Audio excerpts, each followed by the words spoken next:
તો મિત્રો અત્યારે આપણે સાંઈ મંદિરના જસ્ટ સામે એક વિસામો છે ત્યાં ઊભા છીએ।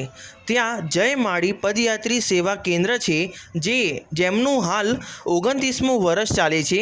મતલબ કે આમને સેવા કરતાં 29 વર્ષ થઈ ગયા છે અને અહીંયા નાહવા માટે ગરમ પાણી, ચા નાસ્તો, મેડિકલ સેવા, બપોરે અને સાંજનું જમવાની વ્યવસ્થા, રાત્રે ઠહેરવાની વ્યવસ્થા વગેરે વ્યવસ્થા તો અહીંયા છે જ। પણ એમની ખાસ વાત તો એ છે કે અહીંયા એક ફૂટ મસાજર છે। જેમને ચાલવામાં ઘણી તકલીફ પડતી હોય, જેમને ચાલવામાં ઘણા પગ દુખ્યા હોય, તો એમને રિલેક્સ થવા માટે ફૂટ મસાજર છે। દેખો તમે આ મિત્રો, આ મસાજરથી આખા બોડીમાં વાઇબ્રેશન થાય છે, જેનાથી પગ અને બોડી આખી રિલેક્સ થાય છે।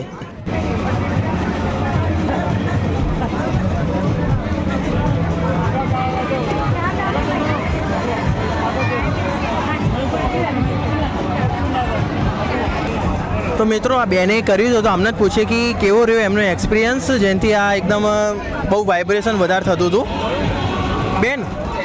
બેન તમારે કેવો રહ્યો? આ કેવું હતું? સારું, અંદર આમ વાઇબ્રેશન થતું હતું ઘણું બધું? બરોબર, આમ પગ રિલેક્સ થઈ ગયા એકદમ? સારું।